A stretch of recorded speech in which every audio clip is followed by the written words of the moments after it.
السلام علیکم ورحمۃ اللہ وبرکاتہ۔ امید ہے کہ آپ تمام حضرات بخیر و عافیت ہوں گے۔ اللہ تعالیٰ آپ تمام کو دونوں جہاں کی خوشیاں نصیب کریں۔ محترم ناظرین و سامعین، آج اب حضرات کے سامنے حضرت کی ایک اور کلپ لے کے آیا ہوں۔ میں اس کو آگے ویڈیو کی شکل کے اندر رکھ دوں گا، آپ آگے سن سکتے ہیں۔ اللہ تعالیٰ ہم تمام کو عمل کرنے کی توفیق نصیب فرمائے، آمین۔ السلام علیکم ورحمۃ اللہ وبرکاتہ، نحمده ونصلی علی رسولہ الکریم، اما بعد۔ آج کا سبق سن لیجئے، حج کے متعلق یہ 18واں سبق ہے۔ بہت دھیان سے سنیے۔ پہلے میرے ساتھ تکبیر پڑھ لیجئے۔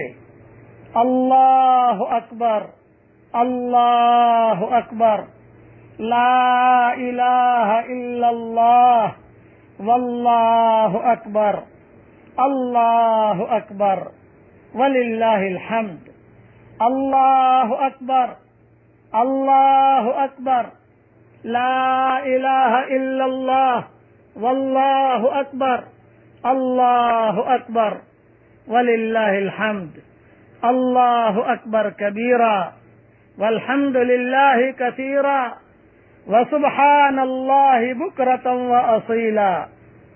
یہ میں نے تکبیر پڑھا دی۔ تکبیر پڑھنا بہت ضروری ہے، بہت اہم ہے، فرض تو نہیں ہے، واجب تو نہیں ہے، لیکن یہ ہمارا شعار ہے، پڑھ لیجئے گا۔ اور میں ایک نصیحت کرتا ہوں، صحابہ تو بازاروں میں جا کے پڑھتے تھے، زور زور سے بازاروں میں نہ پڑھ سکو تو کم سے کم اپنی دکان پر پڑھ لو ایک مرتبہ، کم چپکے پڑھ لو، لیکن پڑھ لو، تاکہ صحابہ کی جو سنت ہے اس پر تو کم سے کم عمل ہو جائے ہمارا۔ اب حدیث سنیے۔ حضرت عائشہ رضی اللہ تعالی عنہ فرماتی ہیں کہ میرا دل چاہتا تھا کہ میں کعبہ شریف کے اندر جاؤں اور اندر جا کر نماز پڑھوں۔ حضور صلی اللہ علیہ وسلم نے میرا ہاتھ پکڑ کر حتیم میں داخل کر دیا اور یہ فرمایا کہ جب تیرا کعبے میں داخل ہونے کو دل چاہا کرے تو یہاں آ کر نماز پڑھ لیا کر، یہ کعبے ہی کا ٹکڑا ہے۔ تیری قوم نے جب کعبہ کی تعمیر کی تو اس حصے کو خرچ کی کمی کی وجہ سے کعبہ سے باہر کر دیا تھا۔ یہ حدیث ابو داؤد میں ہے۔ خرچ کی کمی کا مطلب یہ کہ اینٹیں لانے کے پیسے نہیں تھے اس وقت میں، اس لیے کعبے سے باہر کر دیا تھا۔ کعبے شریف کے اندر داخل ہونا مستحب ہے، اور وہ بھی قبولیت دعا کی خاص جگہ ہے، جیسا کہ کئی حدیثوں میں ہے۔ لیکن ایک بات یاد رکھنا کہ رشوت دے کر کعبے میں جانا یہ مناسب نہیں ہے۔ گناہ کر کے کوئی نیکی کا کام کرنا یہ مناسب نہیں۔ کچھ ڈاکو لوگ مجھے ملے، انہوں نے کہا مولوی صاحب ہم جب بھی چوری کرنے جاتے ہیں 2 رکعت صلاۃ الحاجت پڑھ کے جاتے ہیں۔ بھی کیوں پڑھتے ہو؟ کہ اللہ پاک اس میں ہمیں کامیابی دے، برکت دے، تو ہم جو مسجد بنائیں گے، مدرسہ بنائیں گے، بیواؤں کے گھر چلائیں گے۔ میں بہت ہنسا ان کے سامنے۔ ارے میں نے کہا بھائی ایسی دعائیں نہیں مانگنی چاہیے، یہ تو آپ چوری کر رہے ہو، حرام کا کام کر رہے ہو، اس سے پھر حرام کے مال سے مسجد بناؤ گے تو کیسے چلے گا بھائی؟ اس لیے رشوت دے کر کعبے میں جانا مناسب نہیں ہے۔ یہ میں نے اشارہ کر دیا۔ عقل مند کے لیے اشارہ کافی ہے، بے وقوفوں کے لیے دفتر بھی ناکافی ہے۔ یہ اشارہ کر دیا۔ آج کل لوگوں کو کعبے میں جانے کا بہت شوق ہوتا ہے، رشوت دیتے ہیں، پیسہ دیتے ہیں، پھر کعبے میں جائیں، یہ مناسب نہیں ہے۔ ایک بزرگ سے کسی نے پوچھا کہ آپ کعبے کے اندر داخل ہوئے تھے؟ انہوں نے فرمایا کہ یہ پاؤں اس قابل بھی نہیں کہ میرے رب کے گھر کے چاروں طرف پھریں، تو میں ان کو اس قابل کہاں سمجھتا ہوں کہ اس پاک گھر کے اندر ان کو داخل کروں۔ مجھے ان کا حال معلوم ہے کہ یہ کہاں کہاں چلے ہیں، مجھے معلوم ہے کہ کہاں کہاں چلے پھرے ہیں اور کس کس برے ارادے سے چلے ہیں۔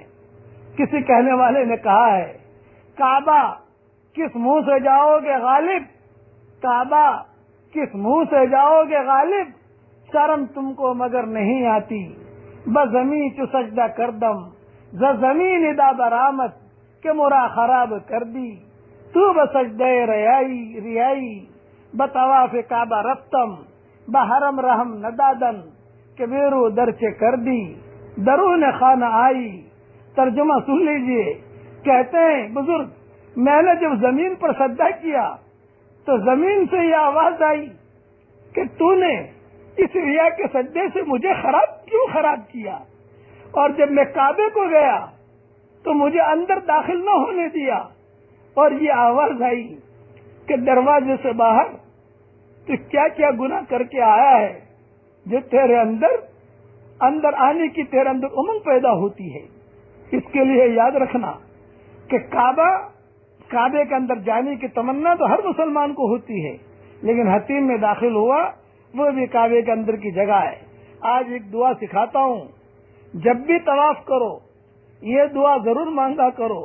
یہ دعا حضرت عمر روتے ہوئے طواف کرتے ہوئے روتے جاتے تھے اور یہ دعا مانگتے تھے کہ اے اللہ، اگر تو نے میرا نام سعیدوں اور نیک بختوں میں لکھا ہو تو میرا نام انہیں میں لکھے رکھیو، اور اگر تو نے میرا نام شقی اور بدبختوں میں لکھا ہو تو میرا نام ان کی فہرست سے مٹا دیجیو، اور نیک لوگوں کی فہرست میں میرا نام لکھ لیجیو. اس لیے کہ لکھنا بھی تیرا کام ہے، مٹانا بھی تیرا کام ہے، لوح قلم بھی تیرے پاس ہیں. حضرت عمر طواف کرتے کرتے یہ دعا بہت مانگا کرتے تھے. جو حج میں آئے ہیں وہ تو مانگنے کا اہتمام کریں، جو حاجی نہیں ہیں اپنے گھروں پر ہیں وہاں پر بھی مانگ سکتے ہیں، کوئی حرج کی بات نہیں ہے.